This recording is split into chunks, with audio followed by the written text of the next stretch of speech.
I already feel like I'm wasting my time making a video about this, but as I put in my community bulletin yesterday, I don't see the point of even talking about, as I so eloquently put, the mental retardation coming out of the White House the past few days.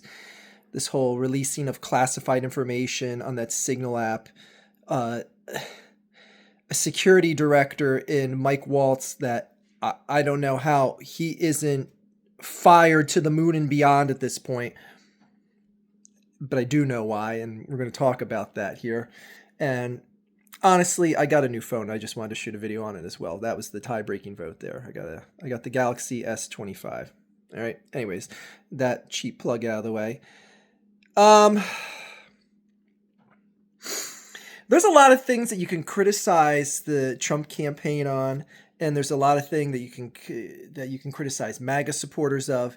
But as I put in that community post yesterday, if you ever had a problem like myself personally with Hillary Clinton and any of her many gaffes, called for her to be fired, called for her to never be able to run for any sort of office again, anything along those lines, if you aren't doing the same for any number of people in Trump's cabinet right now, you are the biggest flaming, on fire, and unable to put out hypocrite that there is out there. And that just goes to show you the tribalism and the loyalty and just how we're never going to get shit done in this country. Because how can you have a national security advisor in Mike Waltz and J.D. Vance and any of a number of other people that are Secretary of Defense, Hegseth, all the people that were in this Signal chat that got sent to a reporter and no one there was aware of it. No one, even all that aside, the fact that they were using some just general app that I don't even know how secure the encryption is for it, but the bottom line is you shouldn't be talking about classified strategic strike times, attack plans. Like I said, classified information, which is illegal to transmit the way that they did. Now, does it matter that it was illegal? Hell no. Nothing's going to come of this.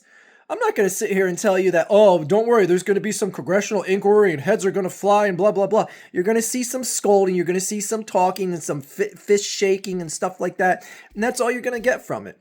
You're not going to see anyone go to jail. You're not going to see anyone lose their job. Because Trump can't have anyone lose their job because it is his admittance that, we did something wrong, and he can't do that. He can't admit that anything could have possibly done wrong on his watch. Even if it wasn't directly Trump doing the actions, it was his guys directly breaking the law. Which again, any other point in history, oh my gosh, people would be fired left and right.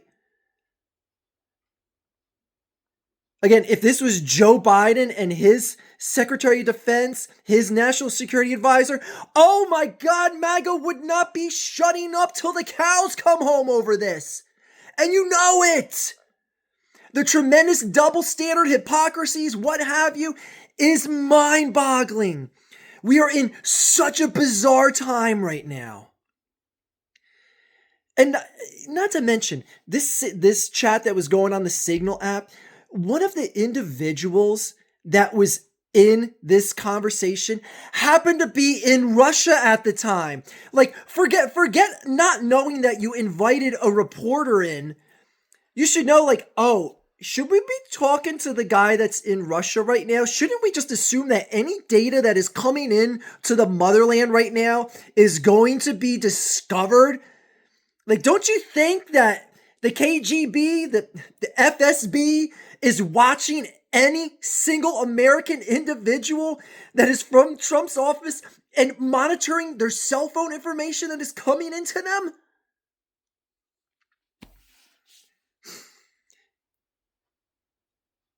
The only break that was caught here is that this information obviously wasn't regurgitated back to the Iranians and the Houthis and whatnot, and that American lives weren't lost.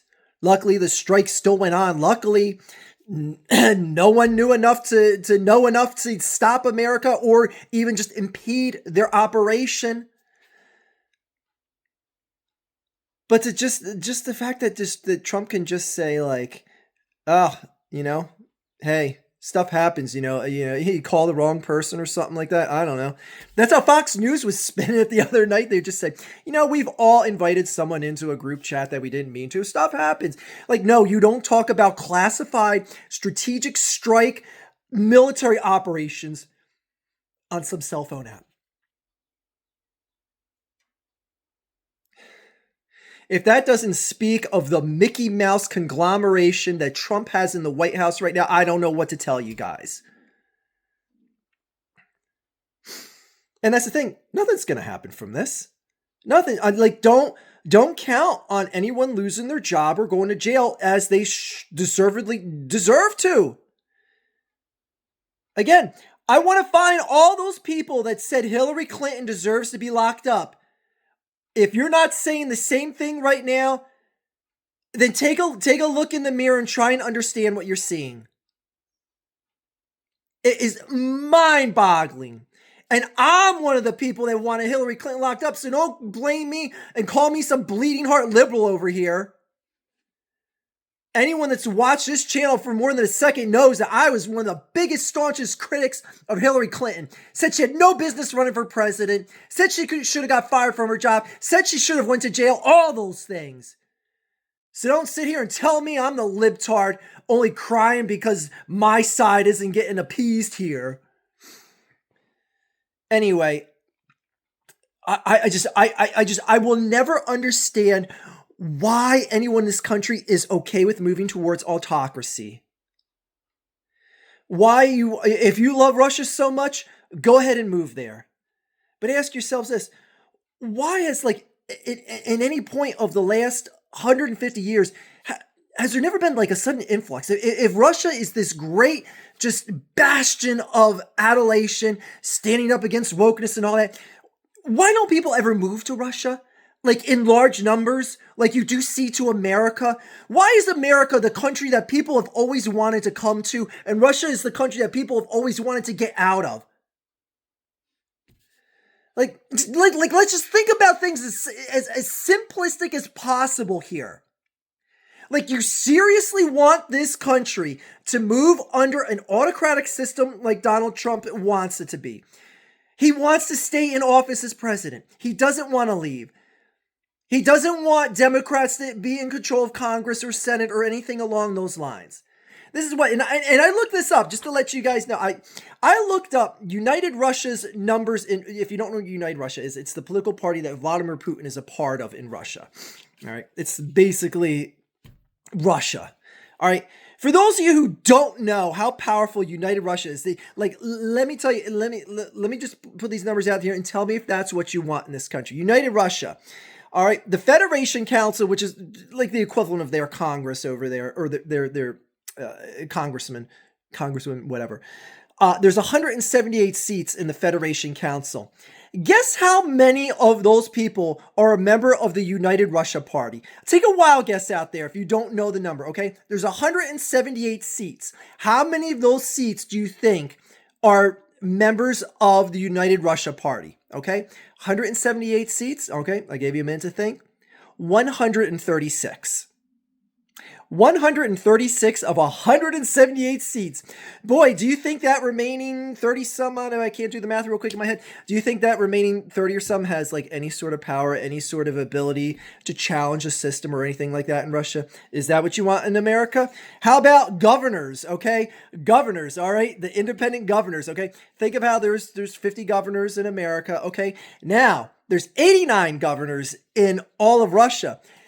Take a wild guess. How many governors do you think, and feel free to leave in a comment before I tell you the answer, how many governors do you think are members of the United Russia Party? There's 89 of them, okay? The answer is 82. 82 governors. The people in charge of the oblasts across the country, 82 out of 89. Would you want a country where you have 80, or we'll bring it back to American terms, where it's like 46 governors are Republican, and not only Republican, but they're MAGA Republican? Like, think about that. Like what 4 states would that leave left that would be Democrat controlled? Like, this is what you want, because this is what an autocracy is. This is what an autocracy is. This is what Trump wants. This is what MAGA wants. Like, you think any sort of minority issues are going to be addressed in this country if you support this now? If you don't challenge things, if you don't speak up, and that's honestly one of the main reasons why I want to speak up with this, because if everyone just lays down and gets complacent about it, then yes, it is going to become the autocratic states of America.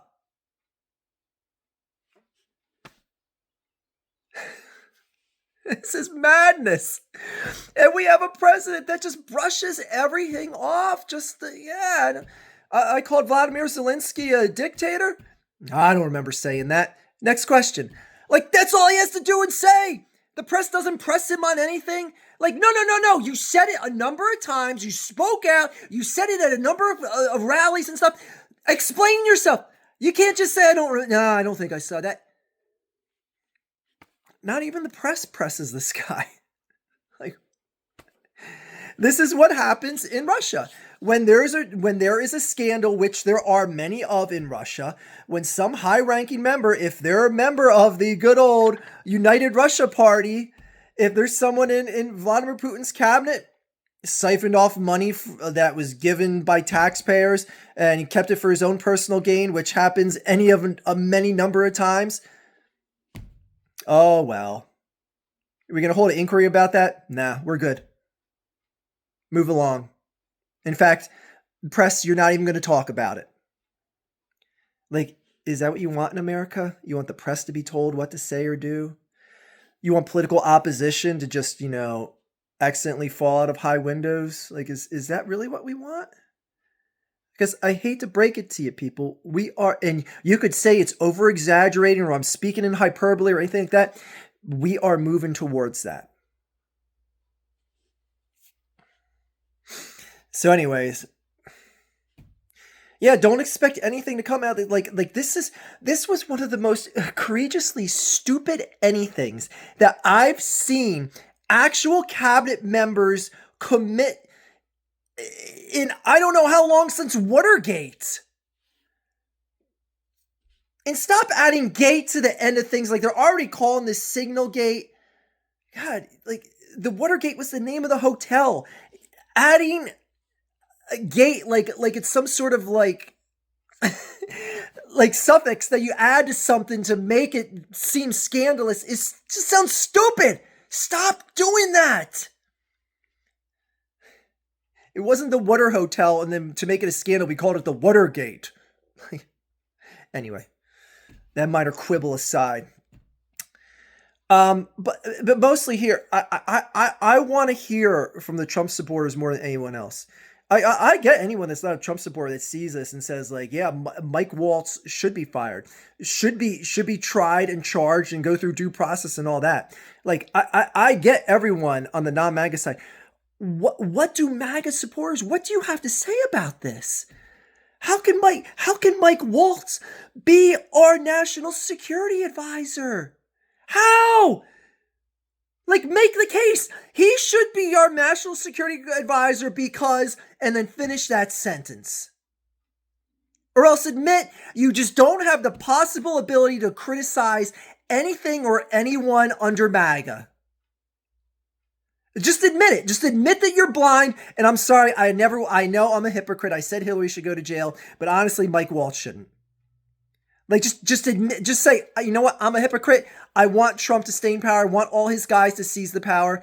I want to see Congress taken over with numbers equivalent to the United Russia Party. Like, just admit it. Just admit it. Admit that you're blind and you don't want objectivity. You don't want objectivity. You don't want to have proper reflection, self-reflection, or anything like that. As long as it is MAGA, it is good. It doesn't matter if they break the law, it is good. Just admit that. You assholes. That is all.